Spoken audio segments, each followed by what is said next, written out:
we're going to use reason and Sibelius, but when we get there. Let me shut this off just momentarily. What I want to talk about, and this is a huge thing for me.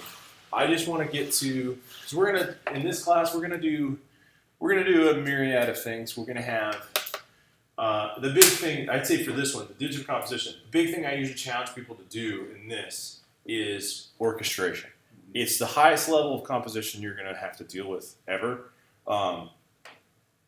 So because it's especially because it's a little foreign.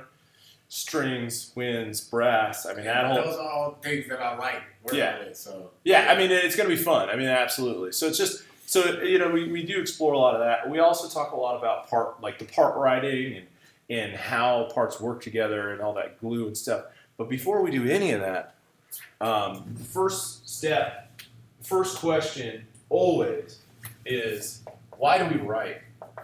And I think that we have to establish why we write on a personal level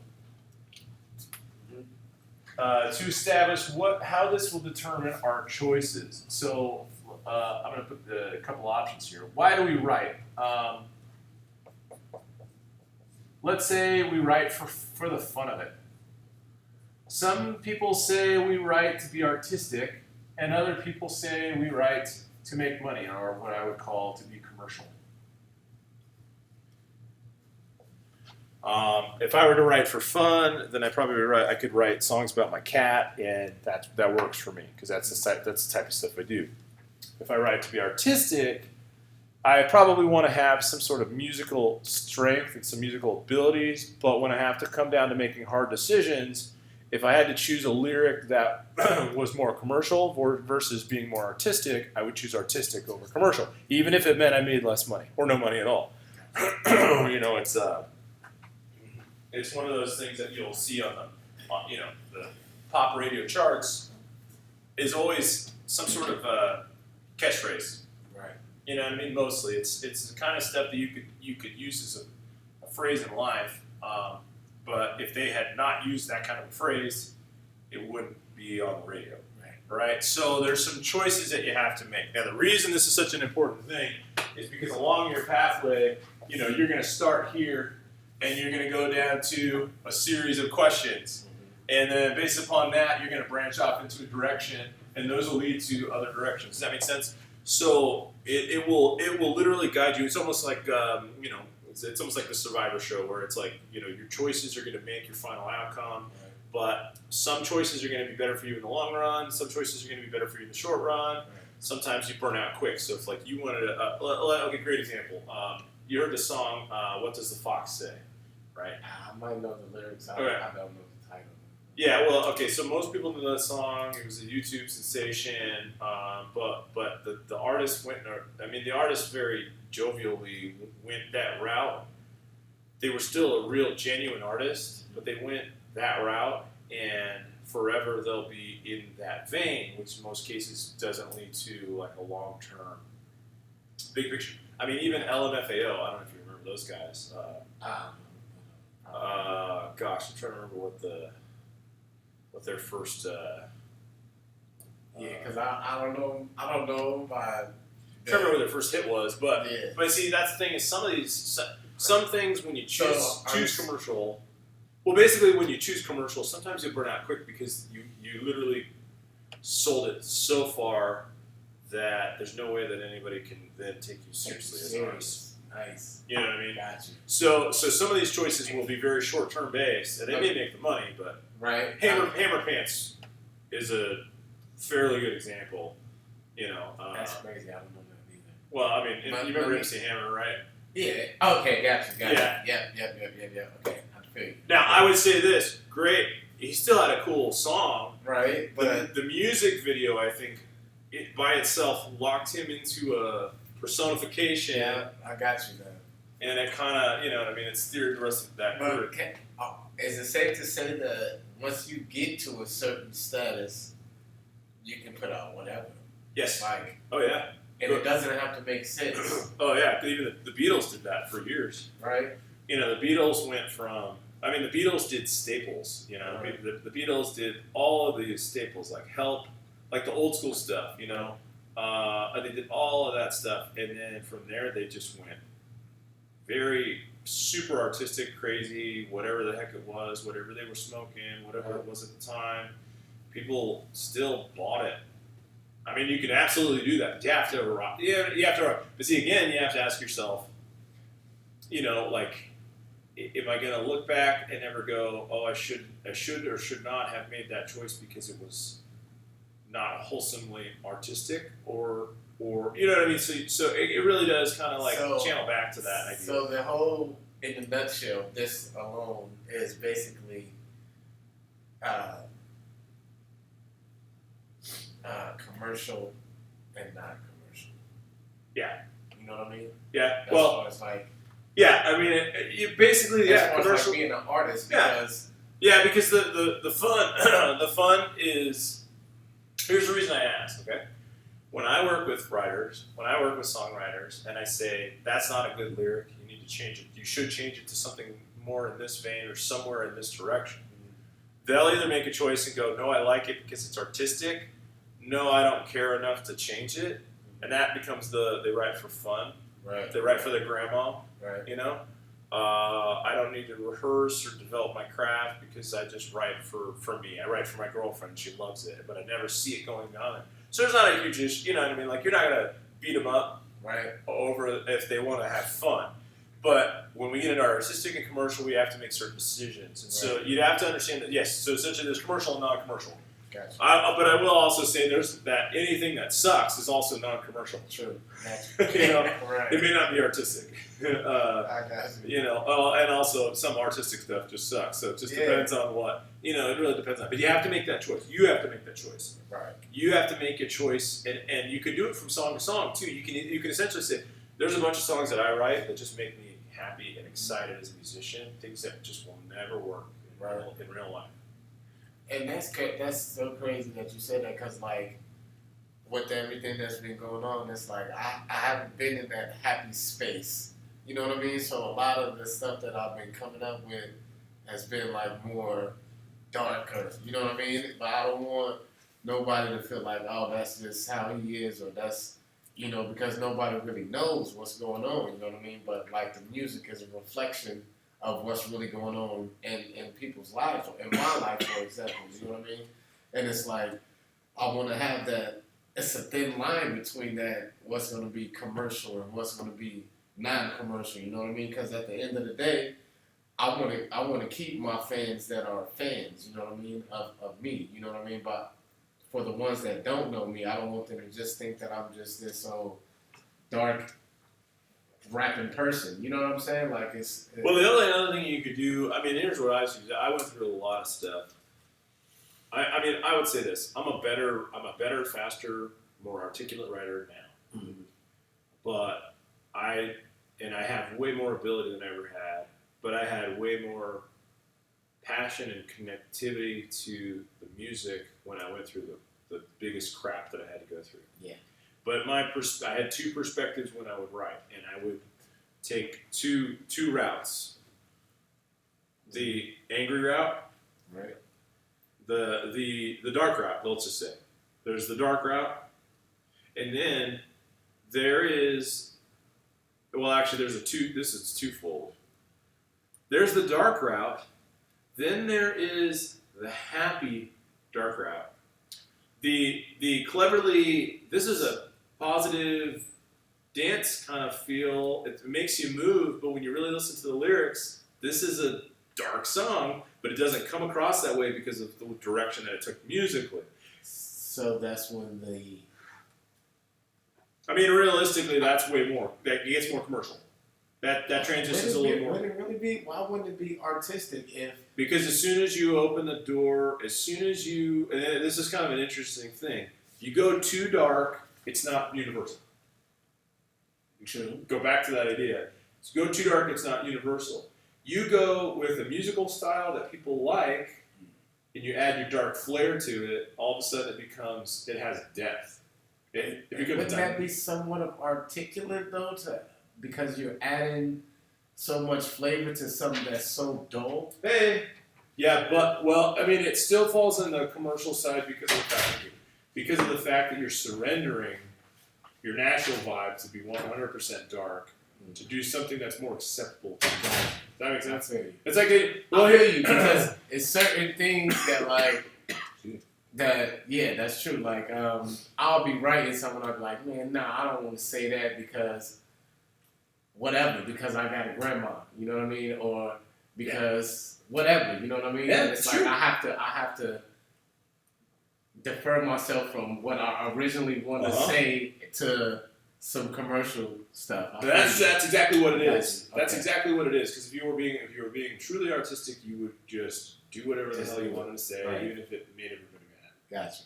So, in addition to that, though, you can still there's still in that second option. There's still like an additional thing you can do with it, where you don't write where you are, you write where you want to be. True. Like close your eyes. Like if you could be anywhere in the world, like what would fix your life? Like how would that fix work? Like what do you envision that you have? You know what I mean? And you write to that. You write to where you're not. And that's one perspective that I always encourage writers, because writers a lot of times get so. Here's the biggest problem with it. If you're in a dark place, everything you write gets dark. Well, the problem with that is no one wants to buy an album where everything sounds the same or is even in the same tone. True. So you gotta have, like, you think of your own artistic writing as a mixtape. Yes. You know what I mean? Like the whole thing has to feel like an album. Right. That takes you on a journey. Can I ask you, okay, in your opinion, what is the difference between a mixtape and an album? Well, I mean, in reality, I mean, like, I know the difference, but like, yeah. Well, I'll tell you why is it the label of mixtape and the label of album if they're both doing, you know what I mean, the same thing? A mixtape usually denotes that not all of the work is 100% original. And in most cases, not all of the work has even been consented, which means a lot of times someone's mixtape is a bunch of stuff that they found on the internet that they then vibed over somehow. But how is that like? How are they able to put it out? I mean, I know you got to do the clearances and all of that. Yeah, a lot of people will say, in lieu of the clearances, let's just forego the clearances and we'll publish anyway because it may or may not make it big enough to. I mean, artists look at it and go. And if it does make it, then that's when you have to start paying and stuff. Gotcha. The thing about artists look at it and go like this. You may have in your music business class talked about this, but in the compulsory license, there is a license that allows people to just take your music and do what they want with it, but they have to pay you the compulsory license. And if they fail to do so 30 days prior to the release, they're in copyright infringement. Copyright infringement will cost them more and make the artist more. So the artists, of course, are more apt to just wait until it hits a point where they can pursue it. But they have to be able to willingly pursue it. I mean, if a big art, the reason why it doesn't get done a lot in that kind of regard is like a big artist has to look at it and go, is this a good PR move for me to be suing a little guy that's making only $1,000? Right. You know what I mean? Like, what am I going to really take from them? And are my fans going to look at it and go, well, you're, you know what I mean? Like, what kind of slime ball is going to do that to somebody? Right. It'd be different if that person became a millionaire. Then it's viable, but it's like there's a threshold where the numbers are where it's like, is it really worth pursuing in that kind of way? Now, the record labels are a little more apt to pursue because they don't care what people think of them at all. Right. And they would just rather pursue it if they can. But they're also not going to pursue it if there's no money there. You know what I mean? So it's like there's nothing there, and they'll just they'll look the other way. Right. Just wait till it. Because at the same time, people are listening to it going, oh, I like this. I wonder who the original artist was. Or I like this. I wonder whose beat that is.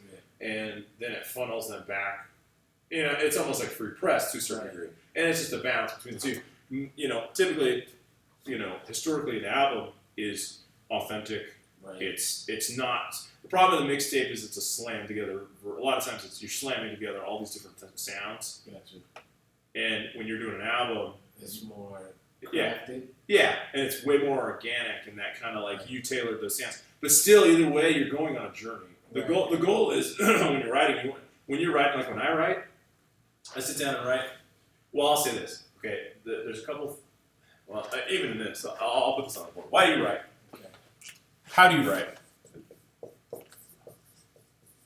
How do you write? And do you write in different methods on paper. On a DAW, that's very popular, right? Do you on some sort of voice recorder? You know what I mean? Why do you write? How do you write? How you write will inevitably speak to your abilities and what you see as more important.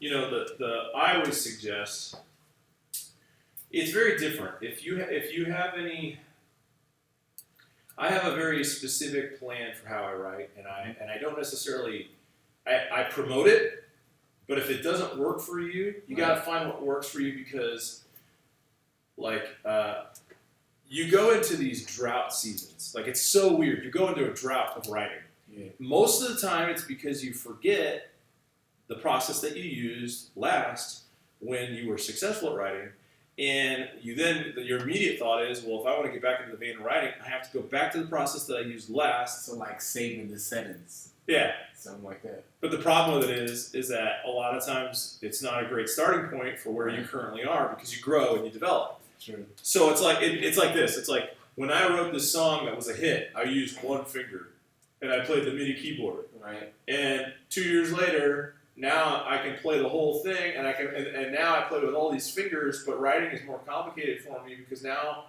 instead of just having one finger and one idea, I have so many things. Yeah. And that happens. You know, I always tell guitar players, I'm a guitar player, so I always tell guitar players, be careful when you transition to being a soloist. Mm-hmm. As soon as you become a solo guitarist, remember what it's like to be a rhythmist. Rhythmists literally just go chunk, chunk, chunk, chunk, chunk, and that's all they do. Soloists go. Right. But the difference in the mindset is that remember why you were a rhythmist in the first place and what the power of being a rhythmist is. Because as soon as you break away from that and get into the solo world, you begin to lose sight of what's good anymore. Because you literally could go, I can do this, and I can do this, and I can do this, but I don't know which one's good anymore. Because which one's better out of the three? Right. Because now all of a sudden you see this open door. Same thing with that thing I was saying about the piano. It's like, this open door, you can do all of this, but in the end, it only took this to make a hit. Does that make sense? Yeah. It's so simplified from that perspective. But how you write is very important about that because how you write, if you write on paper, great. Some people have to see it all. Yeah. Now I write on paper when it's time. What I always say is I write on paper when it's time to write on paper. Mm-hmm. I don't begin to write on paper. To me, it's a waste. Why? Because this I have a weird perspective on this. Okay, it's so I don't know. You kind of have to follow me here. Take it with a grain of salt. Take it for try to digest it. Try to see what you think about it. For me, music is an extra dimension, moving in time. You reach out and you grab, and when you grab it together as a group. Okay. You grab it as a whole thing. Mm-hmm. But your mind has to be ready for that. Like you have to be prepared to be able to grab it as a whole thing, which means you have to when you hear something in your head and you're grabbing it and digesting it as a whole.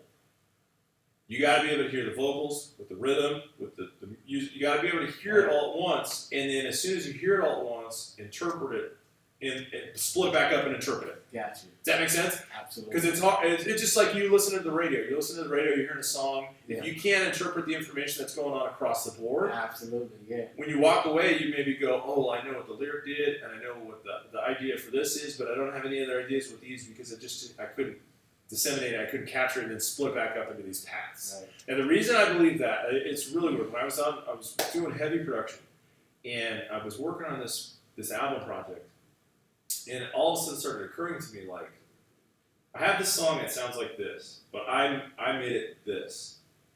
And I thought, I was sitting there going, what if I just let it be what it is? Forget who I am as an artist. Right.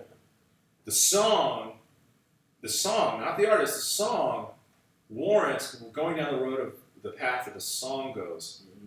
Which if the song, what it was is the song was a little country, it was a little twangy. But I was a rock guy. I was like, I don't know what do we do with this? So I'm trying to make it rock, and it just sounds horrible. It's like, this is a good song. If I break it down and play it on acoustic, this is a great song, but the direction of the production went the wrong way. So let's take it back down to where should it have gone? What direction is it? Now, and just let them be, let the song be the song. Let the song be the song. But the thing about it is that when you let the song be the song, and you start to accept the idea that, maybe the song was built to be that way, And maybe it does need a lyrical change here, and it needs a lyrical change here, and it needs some editing and some buttoning up and all that kind of stuff. Then this is what happens, and this is why I see them as like a flowing stream out here that you have to reach out and grab. As a whole, the idea about that is when I then move on to my next song, it's not part of this idea anymore. Right. Does that make sense? Like if I think of it as every song has a unique thing. Right. The next song I write a song, I do or don't like it, I move on to the next song. It is authentically its own thing. True. Does that make sense? Yeah. That's what kind of keeps him from if you really like kind of start to see him in that kind of way, like you don't have to necessarily make him that way. You just when you sit down and you think, what do I want to do next? It just doesn't always start with the same steps. And that's the problem with how do I write? If I always write on paper, how do I get from point A to point B? And if I just take a formula and I do it over and over and over again, it's not beneficial to me because the formula will a lot of times yield the same result. Right. And what you want is to have diverse, right, a diverse palette. So, like, part of it's just a little bit different. So you kind of have to look at it and go, all right, well, how do I write? Today I might write on paper. Tomorrow I might write on my DAW. The next day I might write on a voice recorder. I'm gonna do that. I'm gonna do that. I wish we would have said this in our creative writing because we did it, but I think that's pretty cool because like I'm a paper writer too, and like, but when I was doing my ethics class and I was writing on my Word, it was just so freely coming. Although it's two different things, writing ethics and writing rhymes, but it's like there's no reason why I wouldn't try it. You know what I mean? So yeah. Yeah, and you're having a voice free recorder. I'm always doing that, so it's like that's second nature. So yeah, that's what's up. I'm gonna do it. Well, okay, and the other thing. So here's the other thing. Rewrites. So if you begin to think about music as like I can if I get in the zone, I can literally reach out and grab a complete idea.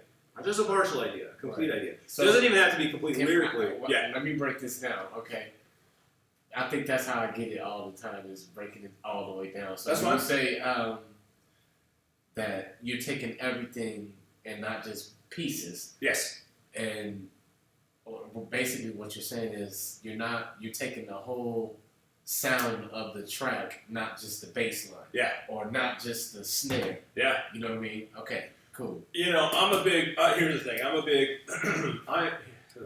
Let's take this back one step and then go the extra mile. It took me a while to get here, but if I were to go back and tell myself early on, the best means of writing, the way that I always encourage, and it's not a fail-safe, like it doesn't do everything. You just have to try it. Right. Close your eyes and listen to the music and the lyric and the rhythm as a whole. Like if I were to say, what's your vision of what you sound like on the radio? Mm-hmm. Imagine it, and imagine it with an authentically original sound and song. Right. And that is your new idea. Mentally, before you touch anything, because the problem is that as soon as you start, like think about it, like as soon as you start doing this, there's limitations that get yielded and they shrink up your idea. Right. But if I said no, in my mind, I could play. I'm an expert pianist. In my mind, I'm an expert guitarist. In my mind, I'm like this phenomenal drummer because I can hear the rhythms. Right. And whether or not you can or can't play them yourself, you can always get somebody to do it, or you could sample them, or you could sequence them in a certain way. If you start here internally, you begin to have open doors. If you start there or start anywhere, it's like you stuck there. Yeah, you get stuck real easy. Yes. Yeah, because there's so many times I do that, and I wonder why like nothing is coming out that I wanted, how I wanted. You know what I mean? Because that's fucking true. Well, I've been there where it's like everything must start with a beat. So my first step on a DAW is just to make the drum. drums. And then I ended up with like 50 sessions of just drums and bass. Yeah. And it's like, I never went beyond there to the melody because I spent all this time building the rhythm section. Well, the rhythm section is there to support the main themes and ideas. And if you were to just think of a vibe, and you can start to hear it in your head. The rhythm is part of the rhythm that's being played on the melodies, or on the rhythm guitars or the pianos or whatever. You know, all that music is supported by the rhythm. So like going back and going, oh, I need this amazing beat before I move on to step 2 is the wrong. It's the backwards approach for it. You're better off rocking the click, right? Building your other melodic ideas, because how hard is it to throw a drum beat under there? It's not at all, and You know, but a lot of times, I mean, I've been there. I spent hours on a drum beat going, wow, this is the best beat I've ever had, and I have no ideas now what to do. And when I started, I had an idea. So, like, when you think of it in groups, when you think of it in grasping these really packets of just absorbing and trying to mentally decode and putting out there, then it also assists and lends itself to thinking this. I'm better. This is what's crazy. Once you get into doing it, you get into the flow. You're better off writing a new idea. Right. You're better off writing a new idea than you are holding on to an old idea that maybe isn't as good and trying to revamp it. You're better off You're better off shooting off 20 ideas and going and looking at it, going, let me pick the best, and that's what I'm going to move forward with, than to make 2 ideas or 1 idea. And try to spend your whole day trying to make that one idea work, when you could have had a new idea, because again, it's almost like it comes through. I mean, and it's not, I mean, I'm not, you know, I try not to be weird about it, but at the same time, it's like when it hits you, and it's the whole thing, and it may need a lyric change, you know what I mean? Like, it may have been that, you know, Uptown Funk's original lyric may have been like, chicken tenders, right? You know, but the lyrics will then go back and support all that information, but all that stuff kind of has to come together as an idea. Like, you don't have anything until, and that's what I always tell songwriters. It's like, you can't tell me that you've written a song, you don't have a song until it's complete. You don't have one until it's complete. So you have to, when you're trying to get that, when you're trying to figure that out, you have to bring in all these ideas, and it's just like anything else. It's like, I'm going to put 20 items in front of you, 20 tasks, and you're going to pick which one has the biggest potential for you to get excited about and most invested in to be able to complete it in the next 2 hours. Does that make sense? Yeah. So like you're trying to get all of that. You're trying to try all new things. But it's one of those things you have to be able to just kind of go, okay, I quiet myself, and I can get there, and I can really start to think in this vein. Now, when I was at my prime. Well, and I would say I'm at my prime. I'm even beyond that now, but it's just that right now, if I were to write a song, I can't just go jump in the studio, record it, put it out the next day, and have something to show people. But when I was in my prime, when I was young and single, and I'd stay up all hours of the night, I was working at Blueprint Group, and I was sitting back. I was sitting back against the wall in the theater.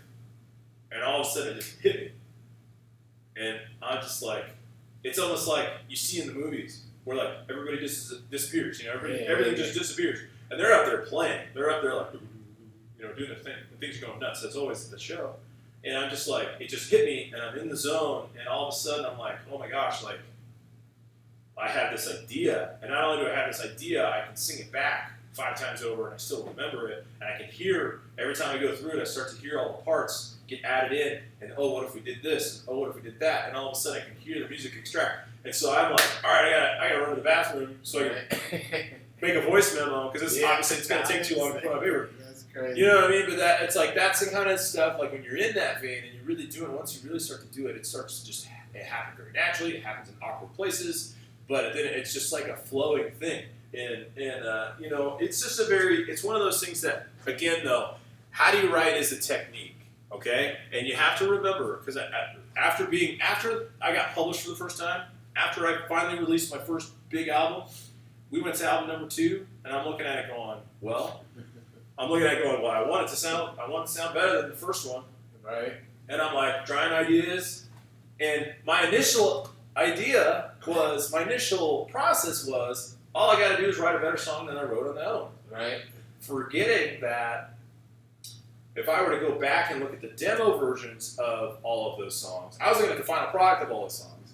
If I go back and look at the demo versions of all those songs, where I'm singing about chicken soup or whatever makes it work, whatever makes it vibe, and then writing in the lyrics and trying to hone in on those ideas. So it's almost like musically you want to be able to search it, and if you have the right lyric, it fits, and you use it, and then all that other stuff you need to go back and do some homework on and really tailor to the crafting part of it. That's the work. So you kind of have to have that. You have to have that build from it. But like looking at final product and looking at somebody else's final product is dangerous too. You look at somebody else's release, you know, like I just want my stuff to sound like that. Yeah. You got to remember that that's still part of a process that takes it. You know, you have to have a process for it, and you have to start with square one, and you build from that square one. And in each phase, you're developing the song, and you're developing the song. So like the first time I heard a song in my head, I'm going, I like it. And then when I play it back, it gets more developed. And then as I think about it more, and as I work with it more, and then when I translate it to something, I'm like, oh, we can do this. It's like there's this huge growth that happens within the first, month of a song. Right. And then you take it 6 months forward, and then you go and actually work with a producer, and then it's like all of a sudden it does all this. But at the end, what happens is most people get writer's block after their first album.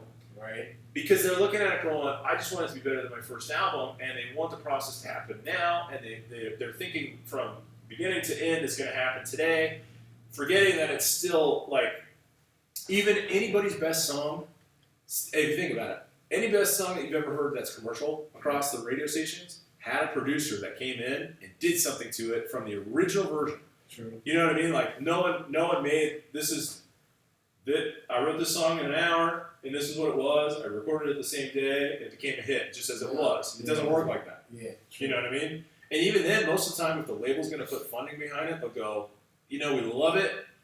It's just that instead of, like, sometimes it's so simple. Like, instead of this word being is, can we make it was? Right. Make this whole song past tense. I think that would make the song. Right. You know what I mean? And sometimes they'll just go, well, we don't like this. Let's try this. Sometimes the lyric, I've been in a crazy situation. It's like the lyric doesn't work because the words that are connected in the lyric sound like I'm saying something completely different. Right. And it makes it kind of really weird. There was one, I'm trying to remember what it was. There was one that was like, ew. It was like, I went back and I listened to it, and there were just so many S's in the chorus. Right. And it's like, it doesn't work. Gotcha. You know what I mean? Like even after like that eureka moment, oh man, this is it. It's just it doesn't work. So yeah, how do you write is a big thing. Where do you write is going to be another big thing for you. So you have to establish how this looks. Now this is not necessarily location. It does include location, but what is your environment? That's the big thing. Right. I think in most cases, most people need to be isolated somehow in some way. And this is the reason that co-writing does not work for some individuals. Most people think co-writing doesn't work for people because they're just not great with other people, or they don't have the ability to negotiate or communicate. Most of the time, I know for me, co-writing gets difficult sometimes. I mean, I can co-write. Co-writing I can just jump in and start co-writing. But co-writing to me is like standing in the middle of the street naked. You know what I mean? Because for every good idea that I have, there's 20 or 30 crappy ideas. Right. You know what I mean? For every great song that I've ever written, there's a long trail of crappy songs behind it. And that's why when I build 20 ideas, take 20 ideas, you could take all 20. You could work with all 20. You could. But they're not all going to be top shelf. How do you get them to all be top shelf? You make 20, you pick the top one. You make another 20, you pick the top one. You make another 20, you pick the top one. And you invest your time and your energy. Like when I go back to how do you write? Writing on a DAW is very beneficial, but it's very time consuming, which means I've been in situations where I'm writing on a DAW, I put it to print, I listen to it. Oh my gosh, I spent all day on this song, and the song at its core is not good enough for me to have spent all day. Right. It's not where I want it. It's good, but it's not where I want it. It's not great. It's not exciting. It's not where I want my expectation is for the song. And I spent all day on it, on production. So what do? You build your on paper or voice recorder or whatever. You build a real quick version of your top 20 ideas. You take those ideas and you select, just like you were a record label, what a record label would do. When an artist submits their music to a label for funding, they go, we like this one, and this one. These all, and they have to be very unbiased about it. They got to be really realistic about it. All the other ones are not good. These ones are going to make the cut to production. When you're working on your own budget, your own time, that's exactly how you got to be. You're going to pick your top ones. Pick your top ones out of those. And where do you write, though? That's the interesting part. So when you're doing with this, when you're doing it as a collaboration, the problem with it is when you're literally writing side by side with somebody, they're going to see, and I've been in situations where it's like, man, you're such a good writer. We have such respect for you. We've heard all of your stuff. And then you get in the room with them, and they start to see the stuff that it takes to get to that point, and they don't like what they see. You know what I mean? Like my wife is very supportive. But my wife, I said, now I've been at it for long enough. I mean, I've been writing, so 34. I started writing when I was I started writing even younger. I started writing when I was 10, but I was a trumpet player, so I'd write trumpet music. But when I started writing real song with lyric, I was probably about 15. You know what I mean? So next year is going to be 20 years. Right. Crazy. But when I write and when I started writing and I started developing, things got better, things got easier, they become more tangible, they become a little more instantaneous. It's like I know I can articulate what I think to what I want, and so I got about I don't know when the first time was. I mean, it may have been a crossover about where I was in my life, but when I was in a band in college, and we needed a new song, and we worked all night as a band. We could not come up with a new song. I said, guys, I'm going to stay after. We had a rehearsal space on campus. I'm going to stay after. We had to meet early at 8 a.m., 9 a.m. in the morning. We're going to rehearse again. I stayed all afternoon. I got nothing. I stayed all evening. I got nothing. It was late into the hours of the night. I looked at my watch. I had about 3 hours to sleep. And my dorm was on the other side of campus. And I said, you know what? I'm just going to go sleep in the back of my van, so I don't have to come, and then I'll just send them a text. They'll wake me up or whatever. I'll notify somebody. So I fall asleep. And that night, in that 3-hour window, I woke up and I had a song. Yeah. You know what I mean? And then we went on, and we performed it, and it was one of our better songs, but I mean, that was about a 15-minute session, and I could hear, clearly as day, I could hear everything that belonged to it, this is the chorus, and this is the thematic verse that goes with that chorus, you know what I mean? And it just came together, and I was transitioning out of sleep. I wasn't completely, I wouldn't say it was necessarily a complete dream cycle, but it was a transition out of sleep. I was in that moment. And they say psychologically you're more creative when your body is at rest. Yes. Now, after that, I've had, I probably had several hundred.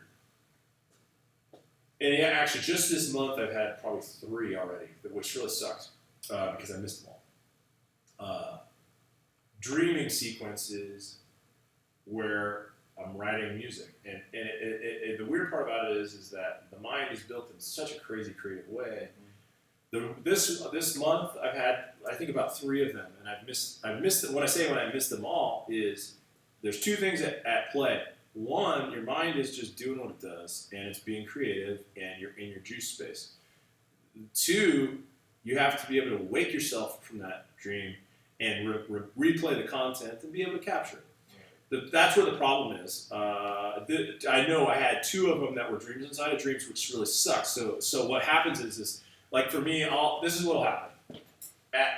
At the very obvious point, I'll be hanging out, we'll be writing music. From a more moderately deceptive point, I'll be at a show watching my favorite band, going, wow, that's such a cool song. Not realizing that's my song because that song doesn't exist, right? You follow me? At the most deceptive level of the inner workings of the brain, I'll be just shopping.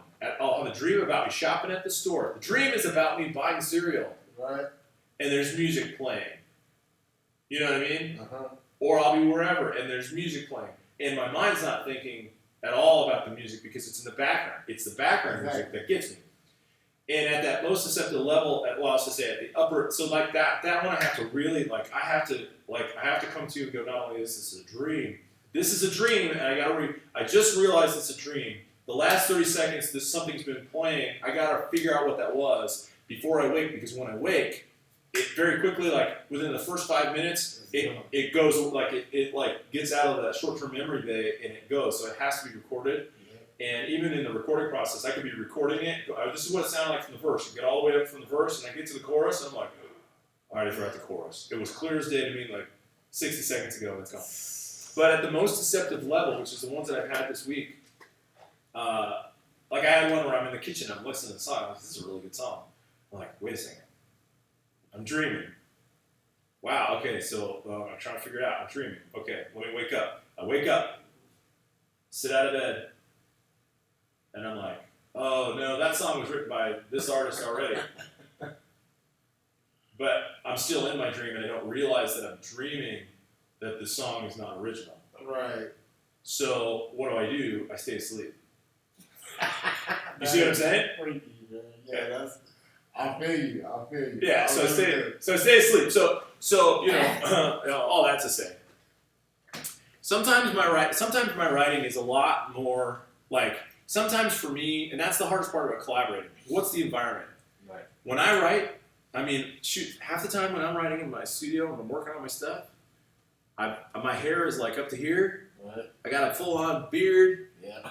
I'm barely wearing any clothes, and I smell like garbage. And that's because I literally transitioned from my bed to my workspace, and I've been sitting there all day. All day. And my eating habits aren't great. Yeah. And it's very difficult to move that into a collaborative environment. It's even more difficult to just say, hey, I want you to come and you're going to come right in the studio. Right. So now I got to go into a studio that looks like this, right, Yeah. over here, and I got to wear clothes, Right. and I can't just do what I want, I can't drink what I want, I can't just eat what I want, I don't have all of the things that I naturally do in my bar. And that's the norm.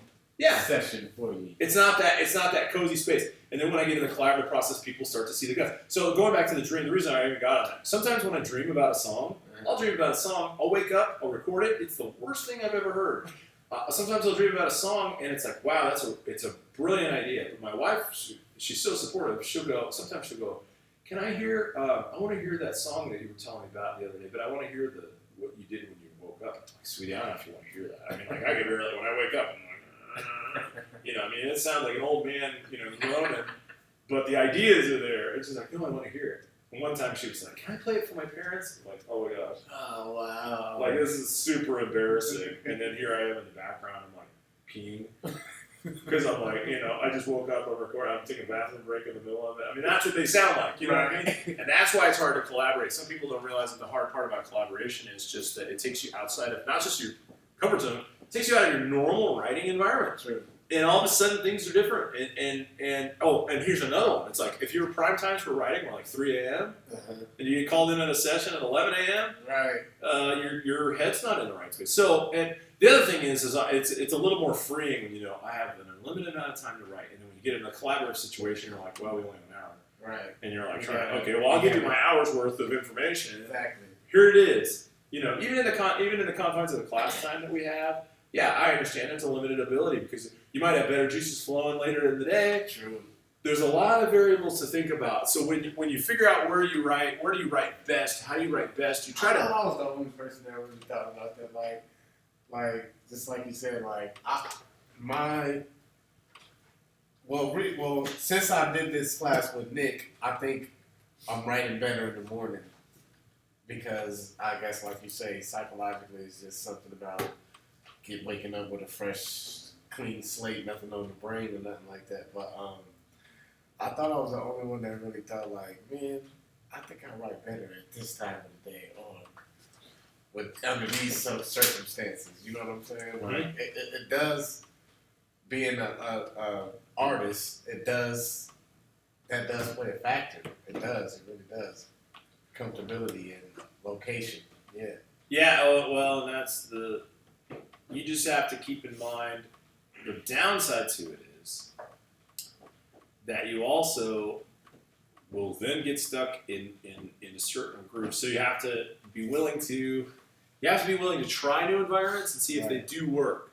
Sure. I'd say that here's the best thing that happened to me as a writer was I bought an upright piano, and it's also the worst thing that happened to me as a writer because it was the best thing because I was a guitarist and I only thought I mentally thought in writing piano parts, and I even wrote several piano songs. But when I wrote, I always wrote with guitar. As soon as I broke on a piano, it's like I had new ideas and new phrases and I just knew dynamics and new dimensions. And the downside to it is then once I started doing that, it was really hard to go back to guitar and go back to using that instrument. So like, there's some things that like, you have to kind of you navigate your way around. I've had writers say, not with me, but I've had writers say, I tried a technique, I developed a technique, I had already had a technique, and the new technique made me worse. And when I tried to go back to my original technique, I couldn't get it back again. And so like there are some pros and cons changing your environment, But I mean, like, hey, if I said, hey, bud, you got to relocate and live in New York, you don't have a choice. What are you going to do? Right. You know what I mean? Your environment change, things are going to change. You get a new place, your settings change. Yeah. Are you going to adapt to that? Are you going to work with that? Or are you just going to say, all right, well, like my environments are so limited that I can only do it when I'm sitting at the beach watching the sunset.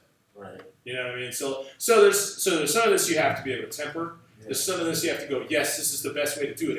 If it takes a bag of Lay's potato chips and a soda, every day, same thing. Yeah. Every day, same thing. Do it the same way in that regard. It helps you a lot. And for me, it's the hardest transition. I had a son about a year and a half ago. I don't know. Do you have kids? Yeah. Yeah. Oh yeah. Okay. Yeah. It's so Oh yeah. It's tough. It's tough. It's like so. What do? You have two choices. Do you only write in the confines of a quiet space when you're isolated, or do you then decide, what, if this is my new environment, if my new environment is just always active, everything, everywhere, can I find a way to retrain my brain to be able to focus on it, to be able to still be here, to focus enough to be able to still be creative and find that sweet spot? Because one of the things that this is the biggest thing that I ran into. It was before I had my son. I started working a lot. Right. And it started, I went down to like 1 day a week for like a couple hours. I had some writing time, and I was like, I gotta figure this out. I gotta find a way. There has to be a way. Well, in my old way, right, I only wrote when I had like 4 hours at least. I didn't. If I looked at the clock, I was like, oh, they have an hour. I'd be like, nah, let's do something else. Right. I wouldn't bother with it. I wouldn't bother with it at all. And eventually, what I had to do is I got someone had brought in this short film, and I was like, dude, I want to do the music for it. Give me a shot. I have not done one. It's a short film. Test me out. See what you think. So we tried a couple things. He's like, yeah, this will work. Let's do it. And I was like, okay. So then I'm looking at my schedule going, I don't have any time. Right. Where do I find it? So what I started doing is I'd wake up at 5:30. I'd wake up at 6. Right now, now because of my son, I already wake up at like 6. But before, I was waking up at like 7. Right. So I'd go, some days I'll wake up at 5:30, some days I'll wake up at 6, some days I'll wake up at 6:30. And no matter what that block of time is, what I'm going to do is I'm going to sit down, and I'm going to work, and I'm going to write, I'm going to score, I'm going to develop, and when I time out, shut it off, move on to the next thing, and the next day I just come back and I pick it up. And it was it was 15, 20, 30 minutes, an hour here, 2 hours there, 4 hours here. But there were times where it was like I had 15 minutes, I came in, I wrote a line, I developed it a little bit, and then I moved on and I had to say, all right, I'm going to have to pause it and come back and keep working it. And the thing is it worked and I got good at it. And I was like, this is the next level for me. I knew there are next levels as writers, but this is the next level for me, is writing in the environment that I'm currently in without being able to have to let it go. You know what I mean? Without saying, oh man, because of all the stuff's going on, I just have to let it go. Yeah. Still finding a way to, where can I find it? How can I get there? You know what I mean? Like, here, the craziest thing to me, think about this. Think about if you were, because I always kind of dial back to this. So this is a little bit more theoretic or ideologic. I would go to Starbucks, and I would sit there, and I would see graphic artists on their computer, on their laptops, making graphics. I would see web designers on their laptops making web designs.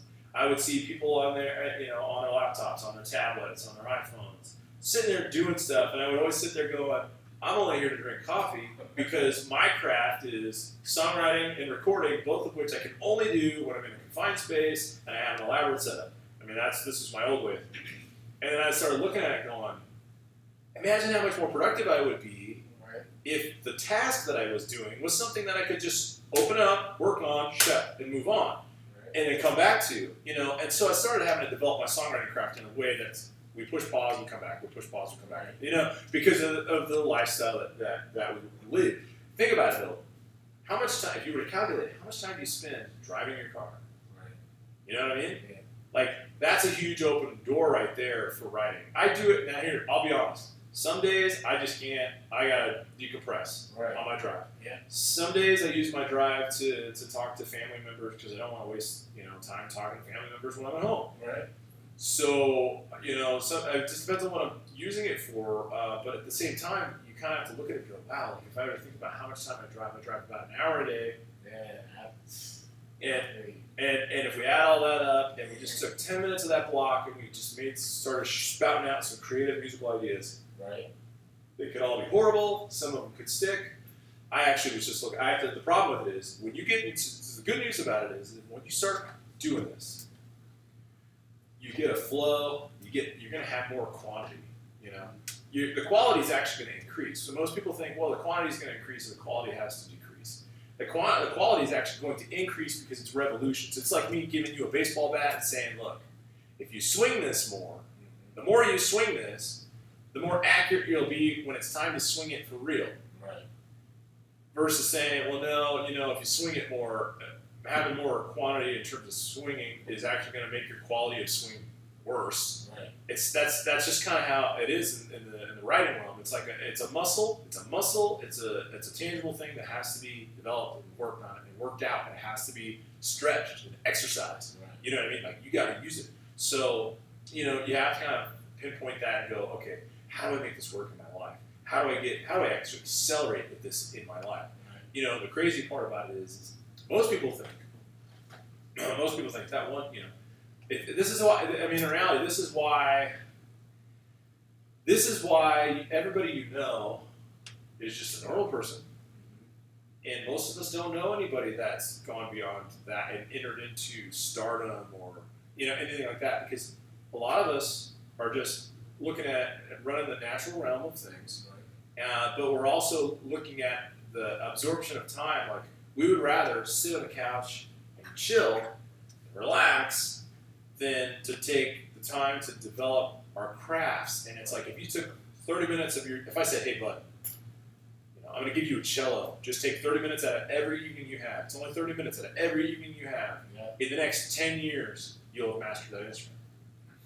You know what I mean? Sure. Someday we're going to look back on our life and go, man, if we only put a little bit of time into this for a period of time. That's why I'm going to get a guitar, because I've been wanting to play a freaking guitar for since I don't even can remember, but I don't think it was because I never had the chance to get it, because I did have chances. It wasn't in my realm, you know what I mean? It wasn't in my box. And it's like, I can't, as an artist, as a person of music, I just can't stay in the box. I gotta expand, man, you know what I mean? And spread my wings a little bit. Absolutely, I think you should. You should. I mean, I'll say this: when it comes to buying musical instruments, it depends on how picky you are about it or whatever. But man, you can find loads of stuff online. Yeah. Not only Craigslist. If you OfferUp's a really good one. It's an app.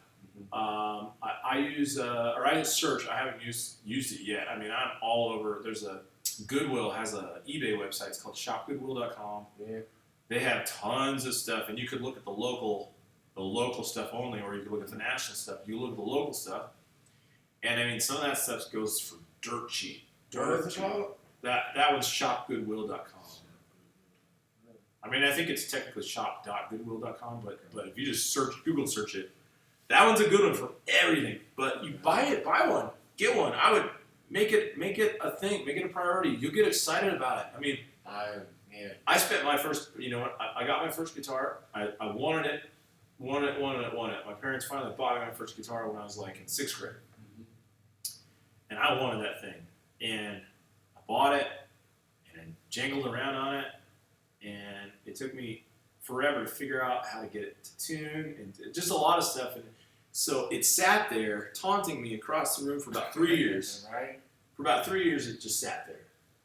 And I kept trying. I kept picking it up. I didn't understand it. I took lessons, and the guy that I took lessons with just got frustrated with me. And he was like, you know, he's just like, kind of like, this is going to be impossible. Yeah, and that's one of the things I was dreading too, is like the learning process of it, because I know the reason why I want to play it is because it's cool. I know that if I do get the hang of it, I can make something work on it. It's just the process of learning it with all the things that I'm learning as it is, you know what I mean? And trying to fit it all in together, you know, but I can't get that original sound from nowhere else but that, you know, so.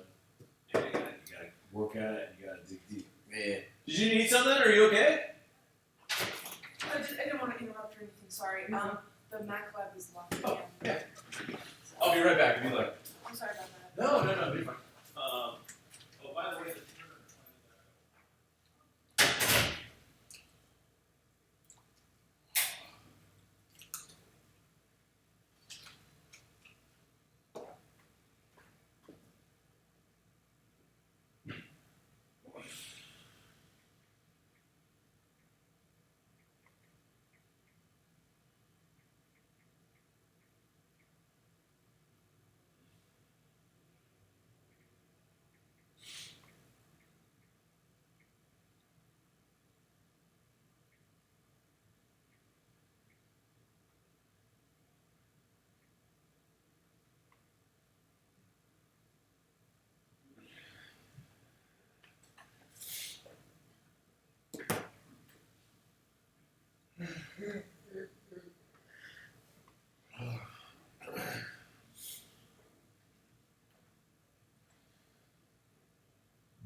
anyway, all good stuff. So you know, I think these are the things that for me are like, if you don't go through and identify this information for you and see how it works and see what you think of it, you have to make some sort of decisions and some sort of interpretations. Again, the big thing at the very beginning, we just got to figure out like, which way are we and how does it work, and that's the thing that really comes down to it, because I've been in situations where people are like, don't bother writing if it's not going to be commercial. Right. But at the same time, this is the one thing that people forget.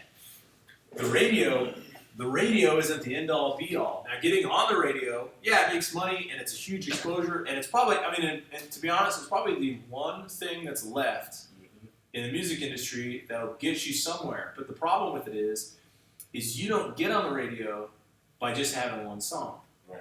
You know what I mean? And so, and you could make as much of it as commercial as you would like, but somebody's going to have to listen to it and want to be excited about it, and it has to not be so surfacey end to end. Right. You know what I mean? So like anybody that has a song on the radio, typically anybody that has a song on the radio, you go to their album, they'll have a couple singles that are like that, and then all of a sudden you start to hear the artistic side break through on the other stuff. So you kind of, it's not literally just one or the other, but it's still one of those things where like, if your song was not commercially viable, maybe there's something that could be added to it that could make it commercially viable. Maybe it's just, hey, we need the drum, the snare to sound like this, and all of a sudden you're commercially viable. But you have to make those decisions because it's going to guide you. You're going to be at a pivotal point where you're going to go, should this lyric be this or should it be that? Right. Or is this chord too complicated? I mean, that's what happens on the music side of it. A lot of times it's like, these chords too complicated, we need to dumb this down. Right. You know, so big things. If you had not, at least I would write those down. Yes. If you didn't write those down, I would definitely do that. That way you have that, because it's going to be huge. And then, so let's start talking about a little bit about the DAW structure. Okay, so